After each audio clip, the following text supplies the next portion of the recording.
सिंध के अॻूणे वॾे वज़ीर सैयद कामिल अली शाह ऐं MNA सईदा नफ़ीसा शाह जिलानी की हिदायतुनि ते अमल कंदे खैरपुर में पीपुल्स पार्टी अॻवाननि ऐं मुनिसिपल ऑफिसरनि की अॻवानी में फ्यूमिगेशन ऐं जरासीम कुश स्प्रे जारी है। उन हवाले से अॻवाननि जो चवणु आहे त बिस्मिल्लाहिर्रहमानिर्रहीम जो हफ़्ते जो प्रोग्राम है जेका स्प्रे करायो वञे थो। अदी नफ़ीसा शाह ऐं साईं सैयद कामिल अली शाह साहब के तरफा है पूरे सिटी में न बल्कि पूरे तालके जो असांखे हुकुम मिलियल है ऐं असांजो हफ़्तो पूरो शेड्यूल सारी जारी रहंदो। गॾु गॾु सिटी में भी स्प्रे थींदो ऐं पंहिंजो तालके में भी थींदो हला कंदो त हिन जा असरात तमामु सुठा पवंदा ऐं ये सभु जेके भी सिटी ऐं तालके में काविशूं आहिनि उहा जनाब सैयद नफ़ीसा शाह ऐं साईं सैयद कामिल अली शाह साहब जूं काविशुनि सां जो कुछ भी थी रहा है उन्हनि जी महिरबानीअ सां थियो त उन्हनि जे असांजे लीडरनि खे साईं सैयद कामिल अली शाह ऐं अदी नफ़ीसा शाह के आवाम जो पंहिंजे वर्कर जो वोटर जो दर्द रखनि था। इन दर्द जे ही करे इन दुए के शुरू किया इंशाअल्लाह ताला काफ़ी असर हिन जा असरात सुठा। बिस्मिल्लाहिर्रहमानिर्रहीम जीअं त ही असांजी हफ़्तावार मुहिम असां जे कायदीन साईं कामिल अली शाह साहब एक्स चीफ मिनिस्टर मरकज़ी सेक्रेटरी इतलात अदी डॉक्टर नफ़ीसा शाह के हुकुम मुताबिक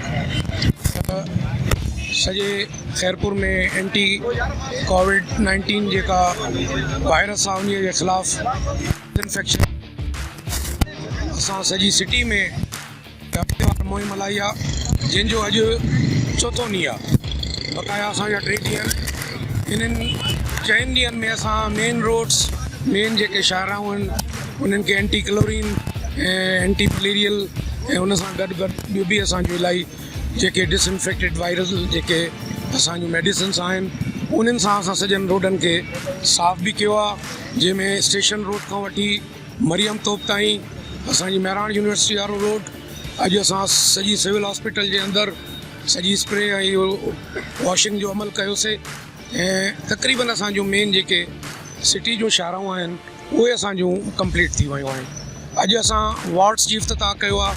असांजी सिटी में जेके भी वार्ड्स आहिनि असां अॼु वार्ड 21 को इफ़्तिताह कियो आहे ऐं उन जी हर घिटीअ में हर गली में तक़रीबन हर दरवाज़े ताईं असांजूं म्यूनिसिपल जूं नंढियूं गाॾियूं वॾियूं गाॾियूं जेके भी अवेलेबल आहिनि उहे असां हिन मोहल्ले में असां उहे कयूं था ऐं उहे अॼु असांजो उहा हले थी।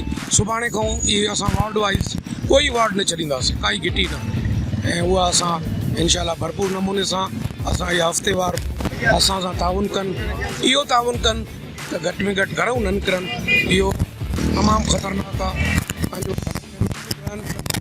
गॾिजी सॼी असां हिन वायरस सां इंशाअल्लाह मुक़ाबिलो कंदासीं ऐं कामयाबी सां मुक़ाबिलो कंदासीं ऐं हिनखे जड़ मों ख़तमु कंदासीं। बिस्मिल्लाहिर्रहमानिर्रहीम जीअं त हीअ मुहिम असांजी हफ़्ते जी मुहिम आहे।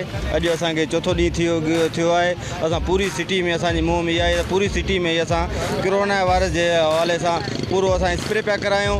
मुख़्तलिफ़ वार्डनि में असांजा 29 वार्ड आहिनि मुख़्तलिफ़ वार्डनि में स्प्रे कराईंदासीं। असांजा कुझु वार्ड थी विया आहिनि मुख़्तलिफ़ जेके मेन जेके घिटियूं आहिनि उहे असां इहे वॉश करे छॾियूं आहिनि। बाक़ी जेके असांजूं घिटियूं रहियल आहिनि अॼु असां हिते असां वाइंड अप था कयूं। सुभाणे असां वरी ॿीहर असां ॿियनि वार्डनि में निकिरंदासीं ऐं उन खां अलावा सभिनी दोस्तनि खे इहा ई गुज़ारिश आहे त घर में सेव रहनि ॿाहिरि न निकिरनि ऐं कोरोना सां मुक़ाबिलो कनि ऐं कोरोना सां इहो ई मुक़ाबिलो आहे त असांखे सोशल डिस्टेंस करिणो आहे असांखे घर में रहणो आहे ऐं जेतिरो थी सघे असां पंहिंजो केयर कयूं। महिरबानी।